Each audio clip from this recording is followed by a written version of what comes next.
Hello everyone, स्व अध्ययन पर स्वागत है। आज हम कक्षा 9वीं दो बैलों की कथा पाठ के प्रश्नोत्तर अध्ययन करेंगे। प्रश्न 1, कांजी हाउस में कैद पशुओं की हाजिरी क्यों ली जाती होगी? उत्तर, कांजी हाउस एक प्रकार से पशुओं की जेल थी। उसमें ऐसे आवारा पशु कैद होते थे जो दूसरों के खेतों में घुसकर फसलें नष्ट करते थे।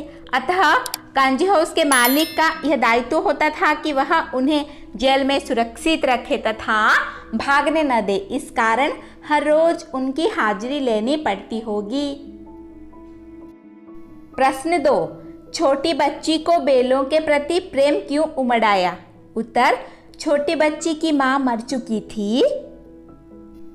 प्रश्न 2, छोटी बच्ची को बैलों के प्रति प्रेम क्यों उमड़ आया?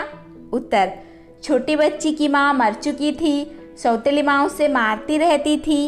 इधर बैलों की भी यही स्थिति थी। गया उन्हें दिन भर खेत में जोतता, मारता पीटता और शाम को सूखा भूसा डाल देता। छोटी बच्ची महसूस कर रही थी कि उसकी स्थिति और बैलों की स्थिति एक जैसी है। उनके साथ अन्याय होता देख उसे बैलों के प्रति प्रेम उमड़ आया। प्रश्न 3, कहानी में बैलों के माध्यम से कौन कौन से नीति विषयक मूल्य उभर कर आए हैं? उत्तर, इस कहानी के माध्यम से निम्नलिखित नीति विषयक मूल्य उभर कर सामने आए हैं। सरल, सीधा और अत्यधिक सहनशील होना पाप है। बहुत सीधे इंसान को मूर्ख या गधा कहा जाता है। इसीलिए मनुष्य को अपने अधिकारों के लिए संघर्ष करना चाहिए। आज़ादी बहुत बड़ा मूल्य है। इसे पाने के लिए मनुष्य को बड़े से बड़ा कष्ट उठाने को तैयार रहना चाहिए। समाज के सुखी संपन्न लोगों को भी आज़ादी की लड़ाई में योगदान देना चाहिए। प्रश्न 4, प्रस्तुत कहानी में प्रेमचंद ने गधे की किन स्वभावगत विशेषताओं के आधार पर उसके प्रति रूढ़ अर्थ मूर्छ प्रयोग न कर किस नए अर्थ की ओर संकेत किया है? उत्तर, गधा सबसे बुद्धिहीन प्राणी माना जाता है। यदि किसी को मूर्ख कहना चाहते हैं तो हम उसे गधा कह देते हैं। गधा मूर्ख के अर्थ में रूढ़ हो गया है, परंतु लेखक ने इसे सही नहीं माना, क्योंकि गधा अपने सीधेपन और सहनशीलता से किसी को हानि नहीं पहुंचाता है। गाय, कुत्ता और बैल जैसे जानवर कभी कभी क्रोध कर देते हैं, पर गधा ऐसा नहीं करता है। गुणों के विषय में वह ऋषियों मुनियों से कम नहीं है। प्रश्न 5, किन घटनाओं से पता चलता है कि हीरा और मोती में गहरी दोस्ती थी? उत्तर, इस कहानी में अनेक घटनाएं ऐसी हैं जिससे पता चलता है कि मोती और हीरा में गहरी दोस्ती थी। पहली घटना, दोनों एक साथ गाड़ी में जोते जाते थे तो यह कोशिश करते थे कि गाड़ी का अधिक भार दूसरे साथी के कंधे पर न आकर उसके अपने कंधे पर आए। गया ने हीरा के नाक पर डंडा मारा तो मोती से सहा न गया। वह हल, रस्सी, जुआ, जोत सब लेकर भाग पड़ा। उससे हीरा का कष्ट देखा न गया।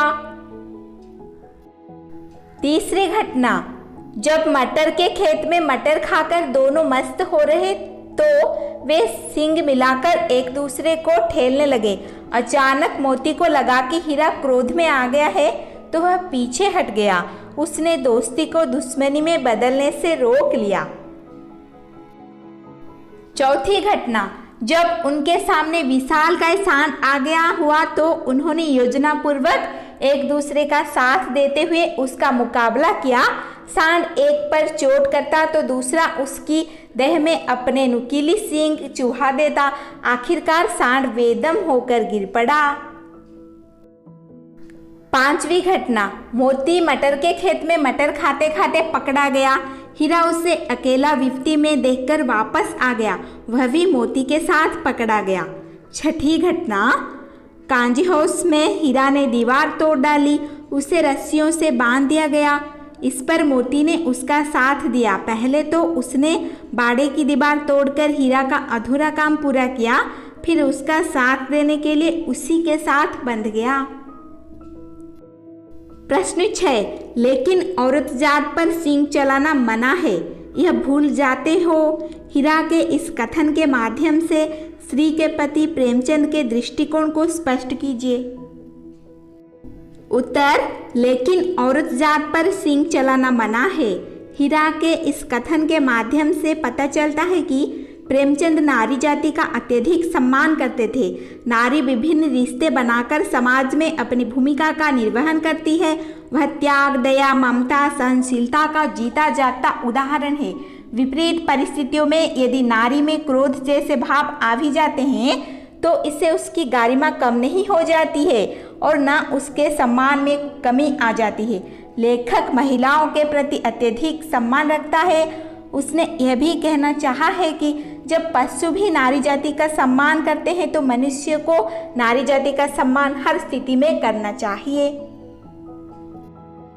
प्रश्न 7, किसान जीवन वाले समाज में पशु और मनुष्य के आपसी संबंधों को कहानी में किस तरह व्यक्त किया गया है? उत्तर, किसान जीवन में पशुओं और मनुष्यों के आपसी संबंध बहुत गहरे तथा आत्मीय रहे हैं। किसान पशुओं को घर के सदस्य की भांति प्रेम करते और पशु अपने स्वामी के लिए जी जान देने को तैयार रहे हैं। झूरी हीरा और मोती को बच्चों की तरह स्नेह करता था, तभी तो उसने उनके सुंदर सुंदर नाम रखे हीरा मोती। वह उन्हें अपनी आंखों से दूर नहीं करना चाहता था। जब हीरा मोती उसकी ससुराल से लौटकर वापस उसके थाने पर आ खड़े हुए तो उसका हृदय आनंद से भर गया। गांव भर के बच्चों ने भी बेलों की स्वामी भक्ति देखकर उनका अभिनंदन किया। उसे पता चलता है कि किसान अपने पशुओं से मानवीय व्यवहार करते हैं। प्रश्न 8, इतना तो हो ही गया कि 9-10 प्राणियों की जान बच गई, वे सब तो आशीर्वाद देंगे। मोती के इस कथन के आलोक में उसकी विशेषताएं बताइए। उत्तर, इतना तो हो ही गया कि 9-10 प्राणियों की जान बच गई, वे सब तो आशीर्वाद देंगे। मोती के इस कथन से पता चलता है कि वह परोपकारी स्वभाव वाला प्राणी है। परोपकार की ऐसी भावना वह मन में ही नहीं रखता है बल्कि इसे व्यवहारिक रूप में दर्शाता भी है। वह बाड़े की कच्ची दीवार को तोड़कर 9-10 प्राणियों को भगाता है ताकि उनकी जान बच जाए। मोती सच्चा मित्र भी है। वह कांजी हाउस में हीरा को अकेला छोड़कर नहीं जाता है। वह आशावादी भी है। उसे विश्वास है कि ईश्वर उनकी जान अवश्य बचाएंगे। प्रश्न 9, आशय स्पष्ट कीजिए। अवश्य ही उनमें कोई ऐसी गुप्त शक्ति थी जिससे जीवों में श्रेष्ठता का दावा करने वाला मनुष्य वंचित है। ख, उस एक रोटी से उनकी भूख तो क्या शांत होती, पर दोनों के हृदय को मानो भोजन मिल गया। उत्तर, हीरा और मोती बिना कोई वचन कहे एक दूसरे के मन की बात समझ जाते थे। प्राय वे एक दूसरे से स्नेह की बातें सोचते थे। यद्यपि मनुष्य स्वयं को सब प्राणियों से श्रेष्ठ मानता है किंतु उसमें भी यह शक्ति नहीं होती। ख, हीरा और मोती गया के घर बंधे हुए थे। गया ने उनके साथ अपमानपूर्ण व्यवहार किया था, इसीलिए वे क्षुब्ध थे। परंतु तभी एक नन्ही लड़की ने आकर उन्हें एक रोटी ला दी।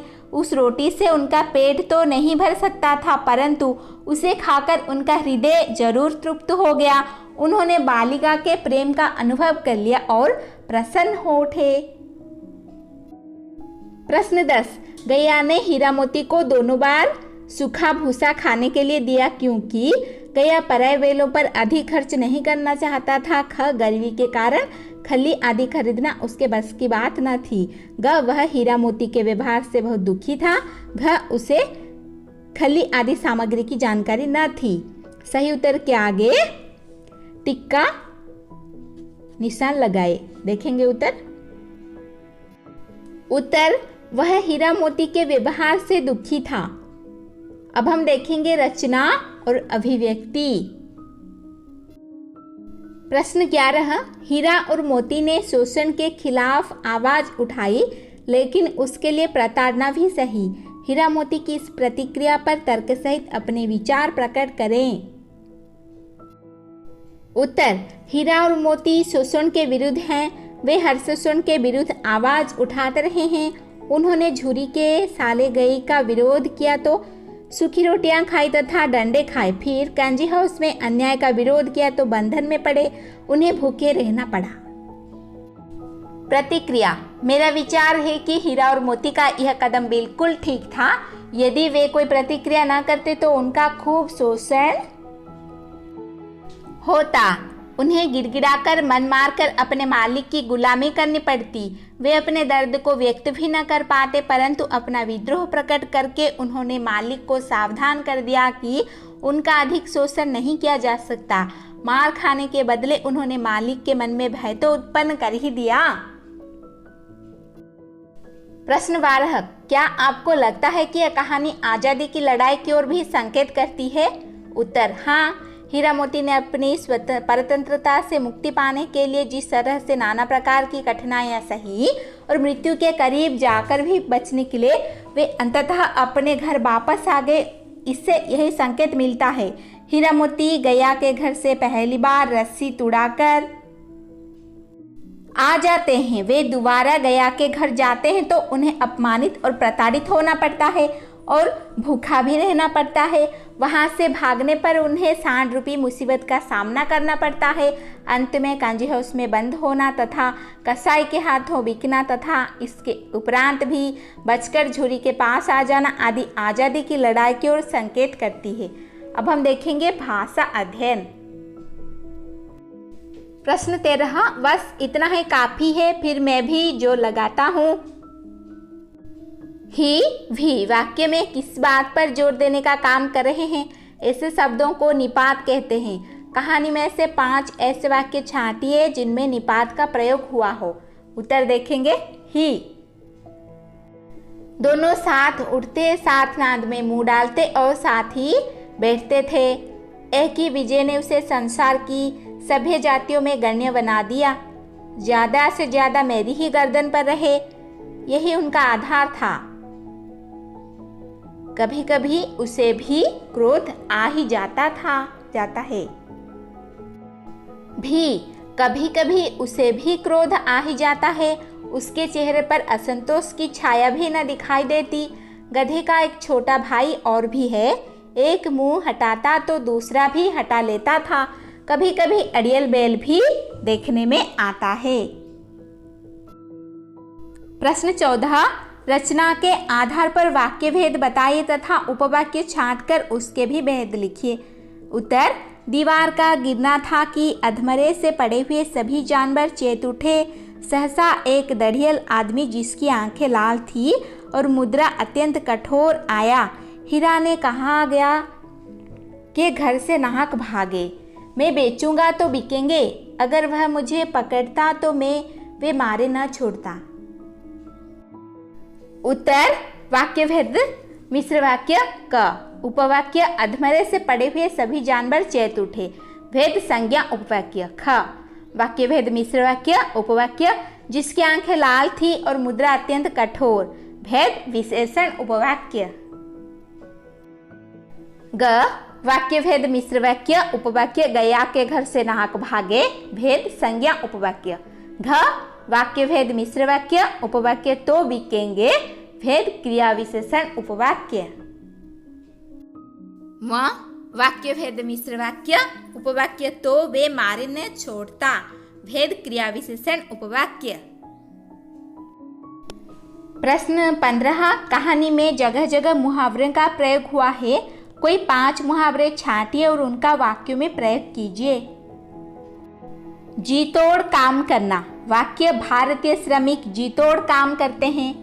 गम खा जाना। वाक्य भारत के मजदूर इतने स्वाभिमानी हैं कि वे गम खा जाते हैं। हाय तो वह नहीं मचाते।